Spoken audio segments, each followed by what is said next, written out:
चलिए मंगलाचरण करते हैं। नमो अरिहंताणं नमो सिद्धाणं नमो आयर्याणं नमो वज्रायाणं नमो लोहितवसाहुरं मंगलं भगवान् वीरो मंगलं गौतमो गणी मंगलं कुंद कुंदार्यो जैन धर्मोस्तु मंगलम् सर्वमंगल मांगल्यं सर्वकल्याणकारकं प्रदानं सर्वधर्माणां शरणं जयतु शास्त्रम् मोक्षमार्गस्य नेतारं भीतारं कर्मयोगतां ज्ञातारं विश्वतत्त्वानां वन्दे तद्गुणलब्धये।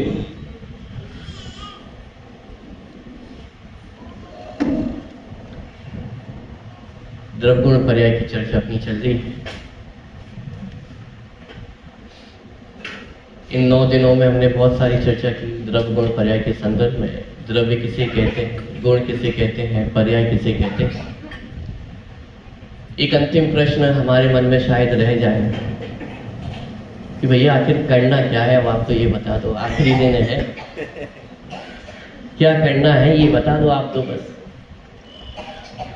तो मैं आपसे पूछता हूँ, इन 3 चीजों में करने की गुंजाइश है कहाँ पर? द्रव्य में कुछ किया जा सकता है? जीव तो जीव ही रहने वाला है, जीव पुद्गल होने वाला नहीं है, पुद्गल जीव होने वाला नहीं है। द्रव्य में कुछ किया जा सकता है, करना संभव है, पॉसिबल है क्या? और द्रव्य में अनंत गुण है ना, माने यदि कुछ परिवर्तन करना है तो एक एक गुण में परिवर्तन करना पड़ेगा। और गुण कितने हैं? अनंत गुण है। आप परिवर्तन करने जाओगे तो समय कम पड़ जाएगा, समस्या तो ये। तो द्रव्य में तो कुछ किया जा सकता नहीं है, गुणों में कुछ कर सकते हैं, 1 आध 2 4 गुणों में। कोई हमारा बच्चा है थोड़ा नालायक है, पढ़ता नहीं है, तो थोड़ा होशियार बन जाए ऐसा कोई मंत्र दे दो आप। एग्जाम में फर्स्ट आ जाए ऐसा कोई मंत्र है क्या? थोड़ा संयम हमारे जीवन में आ जाए ऐसा कोई मंत्र तंत्र हो, कुछ तो बता दो।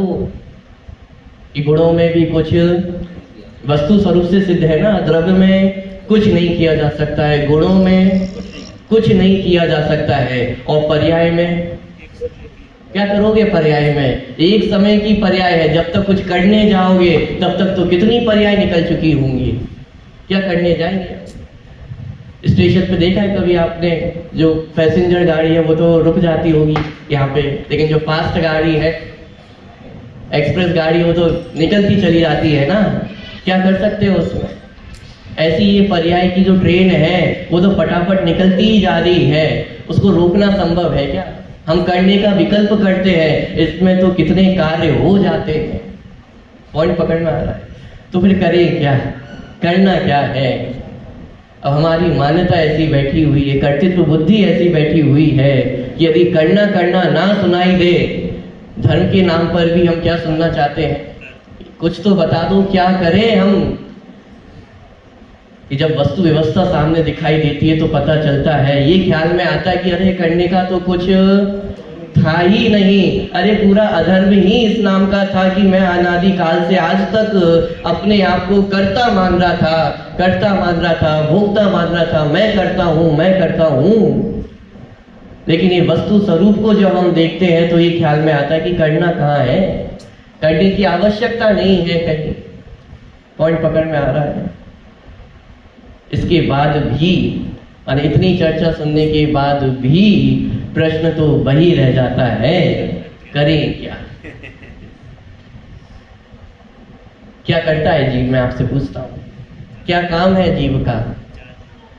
शुद्धात्म है मेरा नाम। हाँ ठीक है, जान रहे, ठीक है, जानना हो जाएगा, लेकिन करना क्या है? अरे बोल तो रहे हो शुद्धात्म है मेरा नाम, मात्र जानना। नहीं, फिर भी बताइए तो, कुछ तो बताइए, क्या करें? हम तैयार है करने को। ये 10 धर्मों में हमारी बहुत रुचि जागृत हो गई है, बहुत उत्साहित हो गया हूँ, कुछ तो बताओ। अरे बोल तो रहे हो मात्र जानना। मैं बार बार क्यों रिपीट कर रहा हूँ? तो हम भी तो दिन रात रिपीट करते हैं, मैं ज्ञानानंद स्वभावी हूँ, मात्र जानना मेरा काम। 50 वर्षों से रिपीट करते हुए आ रहे हैं, बोलते आ रहे हैं, पूजन में पढ़ते हुए आ रहे हैं, लेकिन उसके बाद भी ये जानना कोई काम है, ये काम लगता है क्या? करना ही करना है, ये जानना क्या करना है? अरे जीव जानने के अलावा करता क्या है, मैं आपसे पूछता हूं। क्यों? क्रोध तो हम अपने हिसाब से कर सकते हैं, गुस्सा कर सकते हैं ना, करते हैं कि नहीं करते हैं? आपको पता नहीं है हमारा गुस्सा भी कैसा है, अभी करके बता देंगे तो आप ही भाग जाओगे। तो गुस्सा कर सकते हैं ना, विचार करके देखना। क्रोध अपने हिसाब से होता है क्या? अपने हिसाब से कर सकते हैं? तो आप करके बताइए, अभी क्रोध हो जाएगा? कर सकते हैं कि हाँ अभी करके बताता हूं ना, आंखें लाल कर लेंगे, हाथ ऐसे बिल्कुल कप कपाने लगेंगे, बिल्कुल ऐसा लगेगा कि बहुत तेज क्रोध आ रहा है, लेकिन ये क्रोध है या क्रोध का प्रदर्शन है? क्रोध करना भी आपके अधीन नहीं है। कौन सी कषाय आप कर सकते हो? तो कषायों का अभाव करना सक। थोड़ा सा आज मैं एक स्टेप आगे बढ़ रहा हूं। अभी तक हमने ये तो सीखा है 10 धर्मों में, पर द्रव्य का हमें कुछ भी करना धरना नहीं है, पर द्रव्य को आज तक हमने ग्रहण नहीं किया है, पर द्रव्य को हमें छोड़ना नहीं है। आज थोड़ा सा एक स्टेप आगे बढ़ता हूँ कि साहब 10 धर्मों में हमें ये तो समझ में आ गया है ना कि राग द्वेष छोड़ने हैं, मिथ्यात्व छोड़ना है, इतना तो हमें समझ में आ गया है ना। ये धर्म कोई ऐसी चीज है जिसमें हमें राग द्वेष को छोड़ना है, मिथ्यात्व को छोड़ना है, इतना तो हमें समझ में आ गया है ना। मैं आपसे पूछता हूं, क्या राग द्वेष और मिथ्यात्व को भी छोड़ा जा सकता है क्या? अगर वो जितने लोग बैठे हो बीच में से उठकर नहीं जाना। ऑपरेशन में से यदि बीच में उठ करके चले जाओगे तो फिर गड़बड़ हो जाएगी। ये ऑपरेशन प्रारंभ हो गया है, जितने चले गए, जितने रुके हैं तो रुके हुए हैं। अब बीच में से उठ करके जाओगे तो अपना नुकसान हो जाएगा। पूरी बात समझ के जाना है। पर द्रव्य को तो नहीं छोड़ते, ये बात तो हमें ख्याल में आ गई है। पर द्रव्य में हम कुछ नहीं कर सकते हैं, ना ग्रहण किया है ना छोड़ना है। लेकिन आप एक बात बताओ, मोह राग द्वेष को तो हमने अपने अंदर पाल के रखा है। और कल तो हमने बहुत चर्चा की थी कि मोह राग द्वेष का ही तो त्याग करना है, इसका ही नाम तो आकिंचन्य है। आज एक स्टेप और आगे बढ़ करके मैं बात कर रहा हूं। मोह राग द्वेष को दूर करने का नाम आकिंचन्य धर्म नहीं है। आकिंचन्य धर्म तो ये कह रहा है कि मुझ में मोह राग द्वेष का प्रवेश भी नहीं है, इसका नाम आकिंचन्य धर्म है।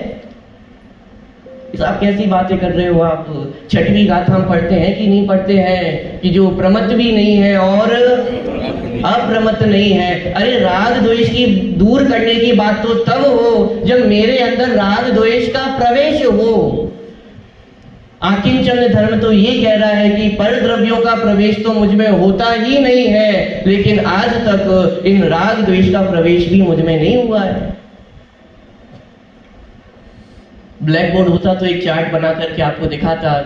नयों की चर्चा आपकी चल रही है, द्रव्यार्थिक पर्यार्थिक नय, उसमें आप पढ़ेंगे द्रव्यार्थिक और पर्यार्थिक नय, पूरा चार्ट बन करके आपका तैयार होगा कि द्रव्य स्वभाव से मैं कैसा हूं और पर्याय स्वभाव से मैं कैसा हूं।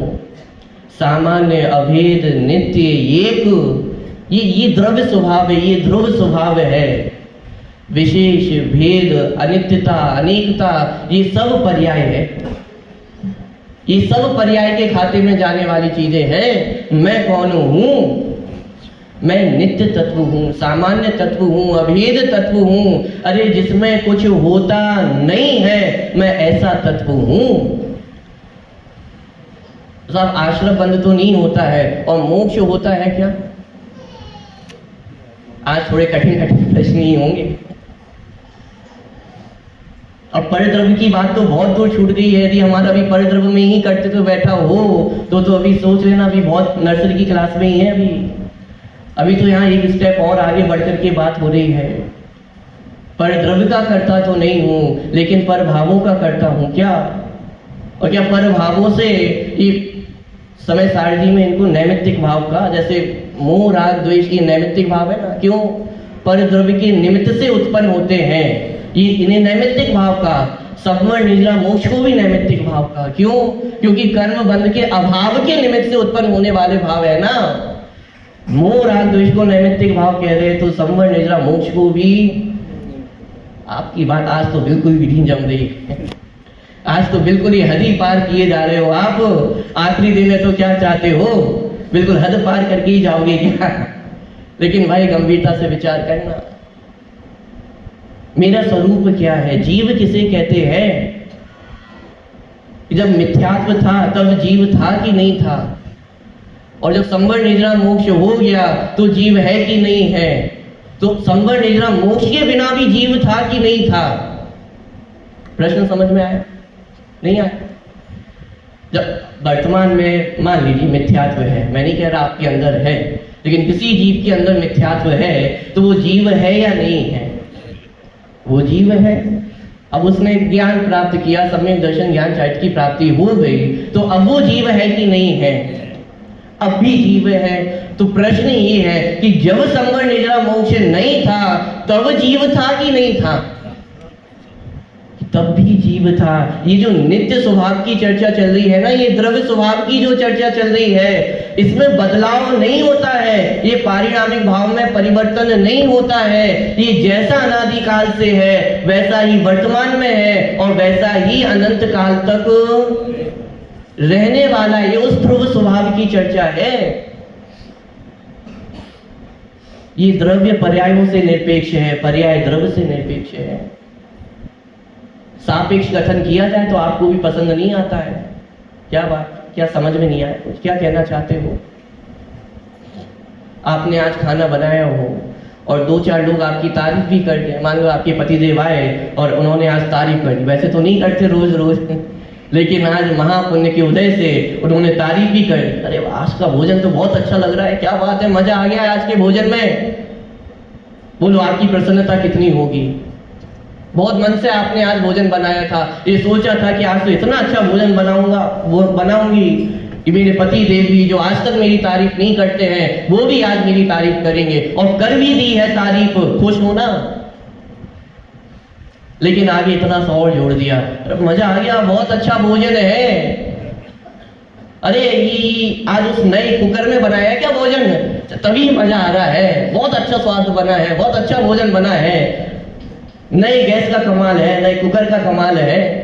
अब बोलो कितना अच्छा लग रहा है आपको भोजन? कहां गया आनंद? सापेक्ष कथन हो गया है ना। निरपेक्ष तारीफ अच्छी लगती है, सापेक्ष तारीफ अच्छी नहीं लगती है। कोई कलेक्टर बनकर के भी आ जाए ना तो शुरू में तो बहुत हर्ष होता है, माता पिता भी दिन रात एक है, हमारा कलेक्टर बेटा, हमारा कलेक्टर बेटा, आजा बेटा कलेक्टर बन गया है ना, आज तुझे बहुत अच्छा भोजन बना करके खिलाऊंगी। अरे बेटा कलेक्टर बेटा सो जा, जल्दी सुबह उठना है, काम पर जाना है। दिन रात कलेक्टर कलेक्टर किया जाए, उसकी तारीफ कलेक्टर के नाम से किया जाए। थोड़ी सी बुराई भी हो सकती है कि अरे कलेक्टर हो और इतना सा काम नहीं कर पा रहे हो, ये नहीं कर पा रहे हो। कलेक्टर होकर के ये शोभा देता है क्या? 24 घंटे उसके दिमाग में यदि कलेक्टर कलेक्टर कलेक्टर घूमे, मुझे बताओ अब वो कलेक्टर उसे अच्छा लगेगा कि बुरा लगेगा? कि अरे भाई मेरी पहचान कलेक्टर ही है क्या, मैं इंसान नहीं हूं क्या? अरे पूरा जीवन तो कलेक्टर बनने में निकाल दिया, पूरा जीवन पढ़ाई करने में। माता पिता का सम्मान भी किसमें था कि मैं कलेक्टर बन जाऊंगा तो माता पिता का सम्मान होगा, और कलेक्टर नहीं बनूंगा तो माता पिता का प्रेम किस आधार से है? मैं पूछता हूं, यदि कलेक्टर बनने से आपको प्रेम मिले, ये प्रेम आपको स्वीकार है क्या? कौन सा प्रेम अच्छा लगता है, कौन सा प्रेम सच्चा लगता है? कि कलेक्टर बन जाऊं तो भी माता का प्रेम मिले, और कलेक्टर नहीं बनूं तो भी वो प्रेम सच्चा लगता है ना।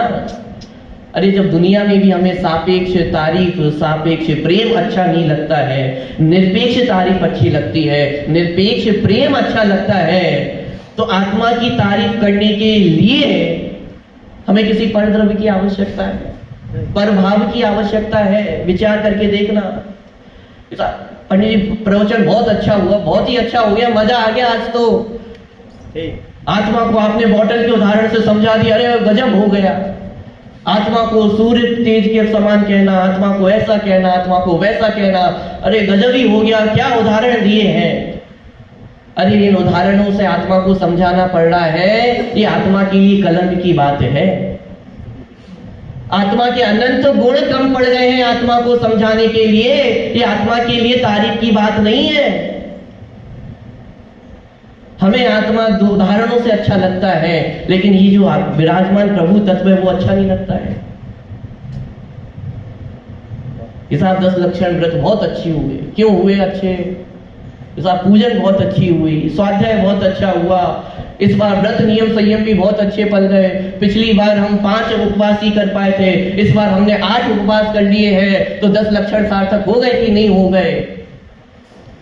हमें सब कुछ अच्छा लग रहा है, पर द्रव्य का परिणमन अच्छा लग रहा है, हमारे परिणाम भी सुधर गए। मैं मात्र परद्रव्य के परिणमन की बात नहीं कर रहा हूँ, ये तो अपन ने 9 दिन में बहुत चर्चा की है इसकी। आज तो मैं परिणामों की बात कर रहा हूँ। हमारे परिणाम भी बहुत सुधरे हैं। पिछले साल की अपेक्षा इस साल परिणाम बहुत अधिक लगे हैं। पिछले साल तो मन भी नहीं लगता था, पूजन में भी नहीं बैठता था, स्वाध्याय में भी नहीं बैठता था। इस साल तो पूजन में भी बैठा हूँ, स्वाध्याय में भी बैठा हूँ। मैं आपसे पूछता हूँ, धर्म हो गया क्या?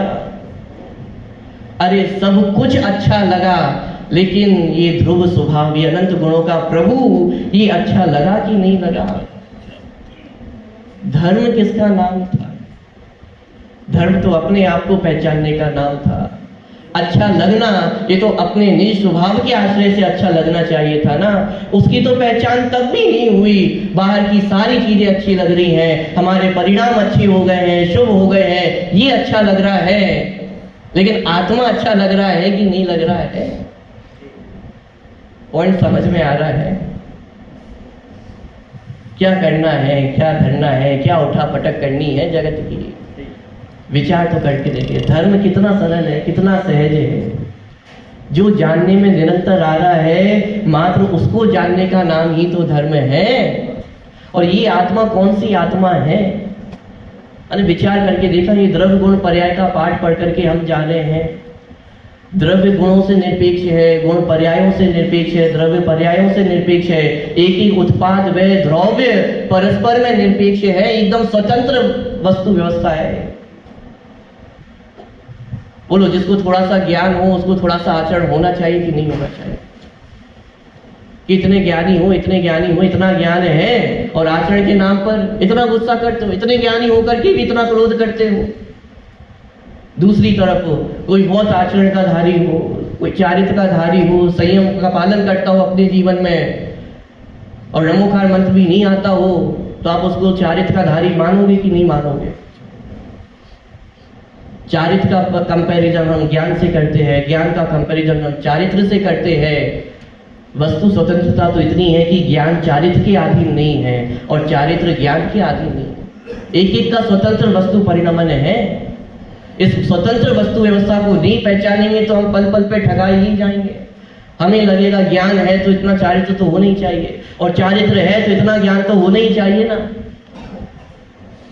शिव भूति मुनिराज को 28 मूल गुणों का निरतिक पालन हो रहा है और नमोकार मंत्र भी याद नहीं हो रहा है। तो मैं आपसे पूछता हूँ, शिव भूति मुनिराज सच्चे भाव लिंगी वितरागी संत थे या नहीं थे? अरे भाई साहब, हम गाथाएं रट रट के चले गए हैं, इतने पाठ याद कर लिए हैं और हमें केवल ज्ञान नहीं हुआ। और शिव भूति मुनिराज को नमोकार मंत्र भी याद नहीं होता था और वो 3 लोक के ज्ञाता बन गए, सर्वज्ञ बन गए। जब जैन दर्शन स्वतंत्रता की बात करता है तो एक द्रव्य दूसरे द्रव्य का करता नहीं है, ये तो बहुत दूर की बात रह गई है। ये तो जो छोटे छोटे नर्सरी के बच्चे हैं उनको सिखाई जाती है ये बातें कि एक द्रव्य दूसरे द्रव्य का करता नहीं है। जैन दर्शन की वस्तु स्वतंत्रता, अरे प्रत्येक द्रव्य स्वतंत्र है, प्रत्येक गुण स्वतंत्र है, प्रत्येक पर्याय स्वतंत्र है। कहाँ कुछ करने की आवश्यकता है? कहीं कुछ करने की आवश्यकता नहीं है। आपने देखा, जितने बड़े लोगों की यदि बायोग्राफी आपने पढ़ी, ऑटोबायोग्राफी पढ़ी हो या किसी बड़े लोगों का इंटरव्यू सुना हो, तो अंत में आकर के कितनी भी सफल हो जाए, अंत में आकर के ही निष्कर्ष निकलता है कि सब कुछ होता चला गया। हमने क्या किया? हम कुछ कर सकते थे क्या? होता चला गया सब। क्रिकेट का यदि शौक हो तो अभी 1-2 साल पहले विराट कोहली ने एक बहुत अच्छा मैच जिताया था पाकिस्तान के खिलाफ। बिल्कुल हारा हुआ मैच ही थे, बिल्कुल हार गए थे, कोई उम्मीद भी नहीं दिख रही थी कि जीत सकते हैं, और अंतिम 2 बॉलों पे ऐसे शॉट मारे बड़े बड़े एक्सपर्ट भी आश्चर्यचकित रह गए कि ऐसा शॉट कोई कैसे मार सकता है। वो 2 शॉट मार करके पूरा गेम पलट गया और वो भारत जीत गई। खैर ये बात तो अलग है, जीती हारी, लेकिन मुझे तो ये बताना है उसके बाद विराट कोहली का इंटरव्यू लिया गया। उससे पूछा गया कि साहब आप वो जो गेंद खेलने वाले थे जिसपे आपने बहुत शानदार शॉट मारा, तो उस समय आप क्या सोच रहे थे, आपके मन में क्या चल रहा था, आपकी स्ट्रेटेजी क्या थी, कैसे इस बॉल को खेलना है, कैसे करना है, क्या करना है, क्या चल रहा था आपके मन में? क्या कहा विराट कोहली ने? It was just happening. क्या? I was not doing anything, it was just happening. क्या? इतना बड़ा खिलाड़ी, इतना बड़ा क्रिकेटर, और क्या बोल रहा है कि मैंने कुछ नहीं किया है, हो रहा था अपने आप, मुझे भी नहीं पता, I don't know how I do it. हो रहा था, ये हो ही रहा है जगत का परिणमन। हम क्या कर सकते हैं? माने बड़े बड़े लोगों को भी जब, माने इसको तो मैं कहूँ कि अज्ञानी जीव को भी, विराट कोहली तो होगा तो मिथ्या दृष्टि, माने अज्ञानी जीव को भी जब इतना समझ में आ जाता है कि जगत का परिणाम अपने आप ही हो रहा है, मैं क्या कर सकता हूँ, सब स्वतंत्रता से हो रहा है, मैं कोई बहुत बड़ा प्लेयर नहीं हो गया हूँ। आप देखेंगे जितने बड़े लोग होते हैं उतनी लघुता आती जाती है उनके अंदर, क्योंकि उन्हें ये सत्य समझ में आता चला जाता है ना। मैं अभिमान लेकर के घूम रहा था कि मैं करता हूँ, लेकिन जैसे जैसे मैं आगे बढ़ता चला जा रहा हूँ मुझे समझ में आता जा रहा है कि अरे मैं क्या करता हूँ, क्या कर सकता हूँ, कुछ भी तो नहीं किया है, सब होता चला गया है। मैंने तो कितने विकल्प किए थे, कितना कुछ सोचा था, और जितना सोचा था उससे भी कई अधिक गुना मुझे मिल गया है। मैं सोचता तो मेरे सोचने के हिसाब से होता तो इतना भी नहीं मिल पाता मुझे। तो आज तो मुझे मेरी कल्पना से भी परे है संपत्ति मिल गई है, ये मिल गया है। तो क्या किया सोच समझ करके? पॉइंट पकड़ में आ रहा है? कौन किसका करे, क्या कौन करने वाला है? एक एक पर्याय का परिणमन स्वतंत्र है। तो मेरी पहचान किससे है? द्रव्य पर्यायों से निरपेक्ष है। द्रव्य की पहचान पर्यायों से नहीं होती है। द्रव्य का अपना स्वतंत्र अस्तित्व है या नहीं है? विचार करके देखो। जितने बड़े लोग होते हैं ना, जितने एक्टर होते हैं, जितने बड़े पॉलिटिशियन होते हैं, बड़े क्रिकेटर होते हैं, उनका जीवन तो अच्छा होता है, लेकिन उनके जो बेटे होते हैं, बच्चे होते हैं, उनका जीना बहुत मुश्किल हो जाता है। क्यों? पिता तो सफल हो गया है, माता तो सफल हो गई है, लेकिन बच्चे क्या करें? और वो पूरे बच्चों की पहचान किससे बन जाती है? अब सचिन का बेटा है, इसका बेटा है, उसका बेटा है, उसका पोता है, ये है, वो है, पूरी पहचान उसकी किसके नाम पे सिमट कर रह जाती है? ये तो उसका बेटा है। अब कोई व्यक्ति यदि सफल भी होता हुआ, किसी का बेटा, किसी सफल व्यक्ति का बेटा भी यदि सफल हो रहा हो, तो नाम क्या दिया जाता है? कि उसका लड़का था, लगवा दिया होगा, जॉब लगवा दी, आगे बढ़वा दिया, अपना क्या जा रहा है, अपने पास तो कुछ नहीं है। ये तो होता ही है। तो कितना मुश्किल हो जाता है जीवन। ये सापेक्षता कितना बुरा अभिशाप है, अब मन में विचार करके देखना। राजा महाराजा अपने बच्चों को क्या दे करके जाते हैं? अरे एक कुशल यदि राजा होगा तो वो अपने बच्चों को मात्र राजपाट दे करके नहीं जाता है, राजपाट को चलाने की सीख दे करके जाता है। अरे राजपाट देकर चला भी जाऊंगा तो क्या होगा? यदि योग्यता नहीं होगी तो सब कुछ नष्ट हो जाएगा, और यदि योग्यता होगी तो कुछ भी नहीं होगा, तो सब कुछ खड़ा कर लेगा। हमारे जिनेन्द्र भगवान भी कैसे हैं? हमारे जिनेन्द्र भगवान, आप डंकी की चोट पे कह सकते हो, हमारे जिनेन्द्र भगवान हमें कुछ भी नहीं देते हैं, हमें गाड़ी घोड़ा बंगला ये कुछ भी नहीं देते हैं, हमें एग्जाम में फर्स्ट नहीं कराते हैं। अरे हमारे भगवान हमें मोक्ष भी नहीं देते हैं, मोक्ष को प्राप्त करने की शक्ति सिखाते हैं। पॉइंट पकड़ में आ रहा है? कौन किसका करे, कौन किसको कर सकता है, बहुत गंभीरता से विचारने वाली बात है। माने यदि ये द्रव्य गुण पर्याय हमें समझ में आ जाए तो जितना हमारे ऊपर भार बैठा हुआ है करने का, वो सब उतरे बिना कैसे रह जाए। एक एक का विचार करो ना, द्रव्य गुण पर्याय का विचार करो। जहां आपको कर्तृत्व भासता है वहां विचार करो, ये द्रव्य है, गुण है या पर्याय है। मैं व्यापार का करता हूँ, विचार करो ये द्रव्य है, गुण है, पर्याय है। अरे परिणमन हो रहा है, ये तो पर्याय है, एक एक पर्याय स्वतंत्र परिणमन हो रही है, इसमें मैं क्या कर सकता हूँ? मैं भोजन बनाता हूँ ना, अरे विचार करो ये भोजन बनाना क्या है? मैं जीव द्रव्य हूँ, भोजन पुद्गल द्रव्य है, मेरे गुण मुझ में रहते हैं, भोजन के गुण भोजन में रहते हैं। जितना परिवर्तन हो रहा है भोजन का भोजन में हो रहा है, मेरा मेरे में हो रहा है। किसने किसका क्या किया कि कब विचार करें द्रव्य गुण पर्याय का? अरे 24 घंटे विचार करना है, एक एक समय विचार करना है। मन में बुरे परिणाम आ गए हैं, राग द्वेष के परिणाम खड़े हो रहे हैं, दोबारा विचार करो मैं कौन हूँ? मैं जीव द्रव्य हूँ, मुझ में ज्ञान गुण है, ये राग द्वेष ये ज्ञान पर्याय है और मैं पर्यायों से भिन्न एक ज्ञायक तत्व हूँ। निर्भर हो जाओ। विकल्प तो आएंगे, विकल्पों को नहीं रोक पाओगे। चौथे गुण स्थान में है तो कमाने का विकल्प आएगा, राजपाट चलाने का विकल्प भी आएगा, बहुत सारे विकल्प आएंगे और विकल्पों से घबराते रहेंगे तो जैन दर्शन को तो वीरों का दर्शन कहा गया है ना। हम किसकी संतान है? वीर प्रभु की संतान है ना, देवशास्त्रों की संतान है। तो वीर प्रभु की संतान कैसी होती होगी? डरती होगी। साथ दुनिया में तो हम किसी से नहीं डरते हैं, लेकिन अपने मोह राग द्वेष से तो डरना है ना। अरे वीर प्रभु की संतान अपने मोह राग द्वेष से भी नहीं डरती है। मोह राग द्वेष में दम कितनी है? मेरे ज्ञायक स्वभाव को तो आज तक छू नहीं सकी है। पॉइंट पकड़ना आ रहा है। बल कहां से आता है? हमको कछु भय नारे जान लियो संसार। जान लियो संसार माने क्या जान लिया? ऐसा हम भी तो जान रहे हैं अनादिकाल से, हमने भी बहुत संसार जाना है। आपने ऐसा कौन सा संसार जान लिया कि अब डर नहीं रहा? ये द्रव्य गुण पर्याय का स्वरूप हमारे ख्याल में आ गया है ना। किससे डरे और किसको डरा है, किसका करे और कौन मेरा कर सकता है, ये स्वतंत्रता हमारे ख्याल में आ गई है ना। ये द्रव्य गुण पर्याय है। पॉइंट पकड़ में आ रहा है। जीव किसे कहते हैं? अंतिम पॉइंट, ज्यादा चर्चा और नहीं लूंगा। किसे कहते हैं जीव? अच्छा मैं प्रश्न बदल देता हूं। सफल जीव कौन है?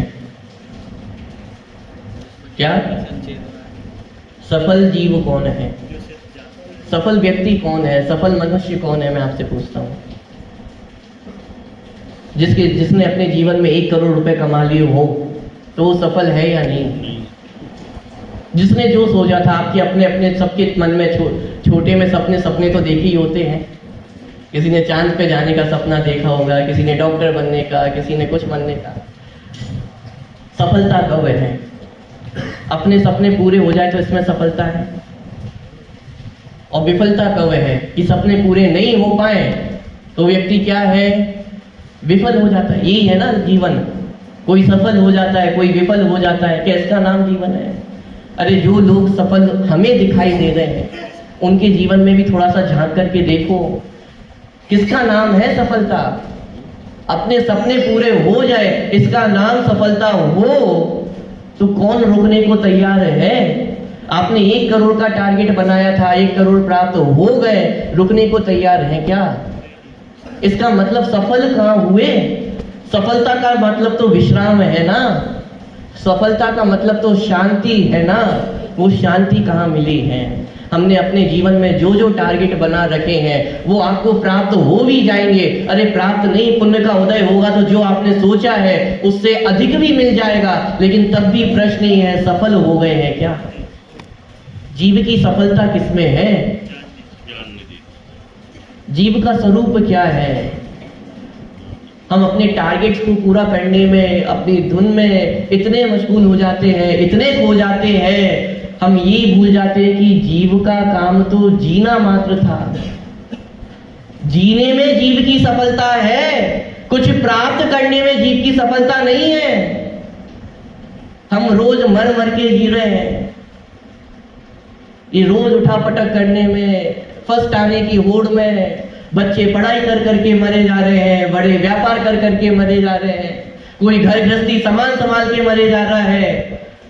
जी कब रहे हैं? और जीव का स्वभाव क्या है? जीव की परिभाषा कितनी सरल है। जीव की परिभाषा में नहीं लिखा कि संवर निद्रा मोक्ष की प्राप्ति हो तो जीव है। अरे जीव की परिभाषा लिखी, जीवती थी जीवा, जो जीता है वो जीव है। जीव होने के लिए आपको कुछ करना नहीं है, जीव होने के लिए आपको कुछ हासिल नहीं करना है, जीव होने के लिए आपको कुछ नष्ट नहीं करना है। अरे अनादि काल से जीव है, वर्तमान में भी जीव है और अनंत काल तक जीव ही रहने वाले हैं।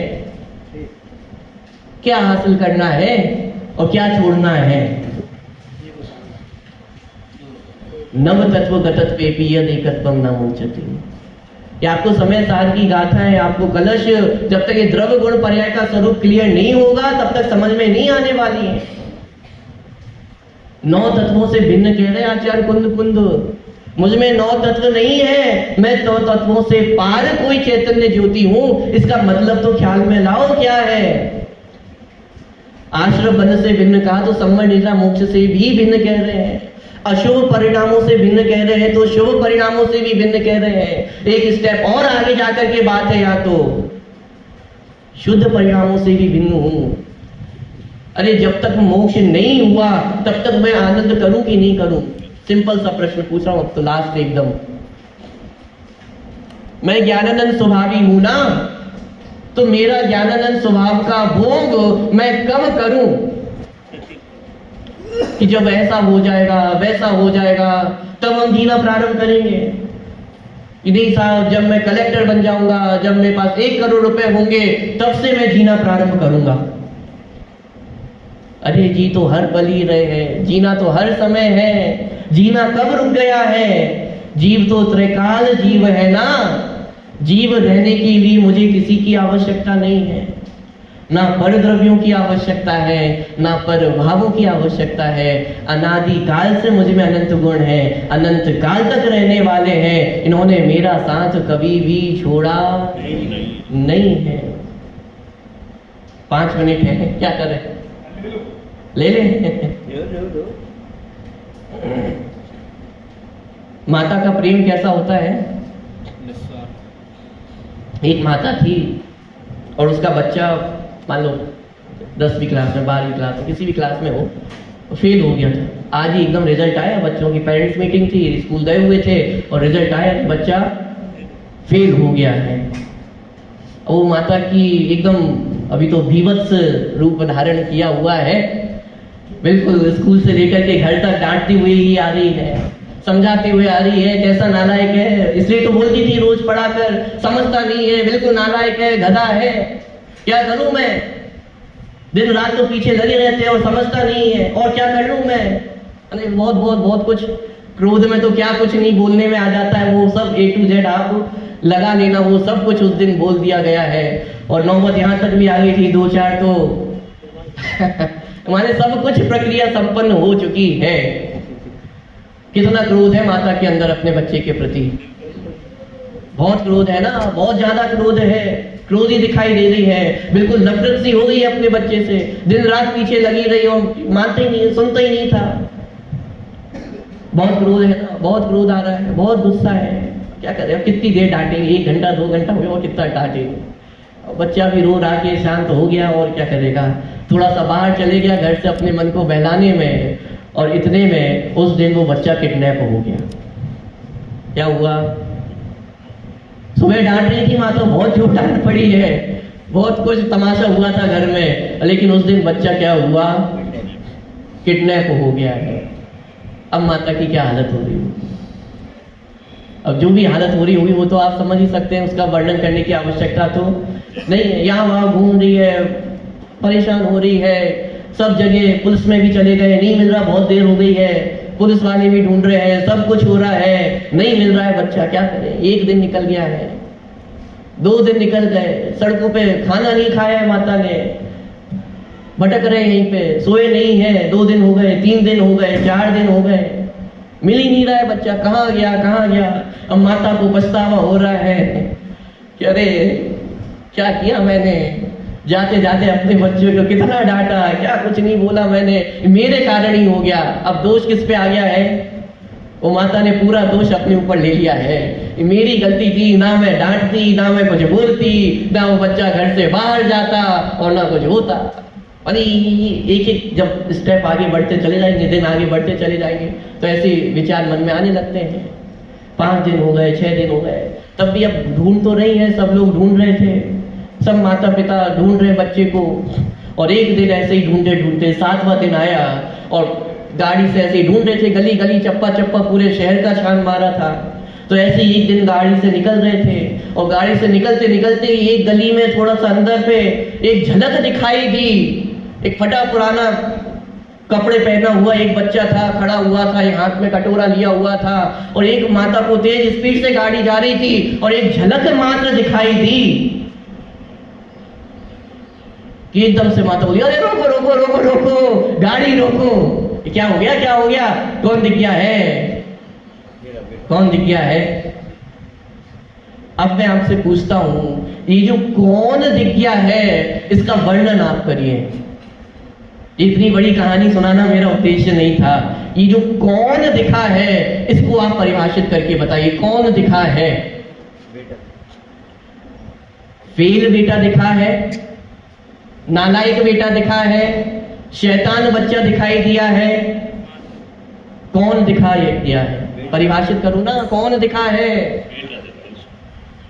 तो फेल नहीं हुआ, 5वीं कक्षा में फेल हुआ है तो वह 6वीं में पहुंच जाएगा, पास हो जाएगा क्या? कौन दिखा है? इसका नाम सम्यक दर्शन है। पॉइंट पकड़ में आ रहा है? वो जो एक झलक दिख गई है उसमें फेल है, नालायक है, शैतान है, जो कुछ भी है। द्रव्य गुण पर्याय का विचार करो, वस्तु स्वरूप का निषेध नहीं किया जा रहा है। अभी 5वीं से 6वीं में नहीं पहुंच गया है। जितना नालायक होगा, जितनी बुद्धि होगी उतनी ही होगी। 5 दिन में कोई बढ़ नहीं गई होगी बुद्धि, सब वैसा का वैसा है। लेकिन माता के लिए वो बालक मात्र है, बालक से अधिक और कुछ भी नहीं है। ये सच्चा प्रेम है कि नहीं? बोलो, सामने आएगा बच्चा तो क्या करेगी? गले से नहीं लगा लेगी? क्यों? अभी तो फेल था और सुबह ही डांट रहे थे, 7 दिन पहले तो डांट रहे थे, देखना भी पसंद नहीं कर रही थी, बोल दिया था कि जा मेरी नजरों के सामने से हट जा, मुझे तुझे देखना भी नहीं है। तो जिस बच्चे को देखना नहीं था, जिस बच्चे से एकदम नफरत हो गई थी, परिणाम कैसे थे माता के? क्रोधमय परिणाम थे। और इतना सब कुछ होने के बाद भी वो आज बच्चा कैसा दिखाई दे रहा है? कुछ गया नहीं है। पर्याय का निषेध नहीं किया जा रहा है, पर्याय में संसार दशा भी है, पर्याय में मोह राग द्वेष भी है, सब कुछ है। लेकिन इस सब कुछ के होने के बाद भी एक ज्ञायक भगवान आत्मा कैसा है, मैं आपसे पूछता हूं। इस ज्ञायक भाव का नाम भगवान आत्मा है। इस भगवान आत्मा के श्रद्धान का नाम सम्यक दर्शन है। इस भगवान आत्मा के ज्ञान का नाम सम्यक ज्ञान है। इस भगवान आत्मा में लीन हो जाने का नाम सम्यक चारित्र है। इसके अलावा सम्यक दर्शन ज्ञान चारित्र और कुछ भी नहीं है। जब ये कहा जाता है मैं शुद्ध हूं, तब पर का निषेध नहीं किया जा रहा है, ये शरीर का निषेध नहीं किया जा रहा है, ये हमें भी पता है। लेकिन किंतु ये परंतु सारे हटाओ ना एक तरफ। अरे भगवान आत्मा हमें शुद्ध कह रहे हैं, वो शुद्ध का अनुभव करो। इतना ही तो कह रहे हैं, ज्ञायक हो ज्ञायक जान। पॉइंट पकड़ में आ रहा है? देखा जब अपने अंतर में कुछ और नहीं। कौन हूं मैं? कौन हूं मैं? रागी द्वेषी हूं? कौन हूं मैं? मानी हूं, संसारी हूं, मनुष्य हूं, व्यापारी हूं, स्त्री हूं, पुत्र हूं, बालक हूं, मनुष्य हूं? कौन हूं मैं? अरे जब अपने अंतर में देखते हैं कुछ और नहीं, भगवान हूं मैं। ये भगवान को देखने की बात है, विचार करिएगा।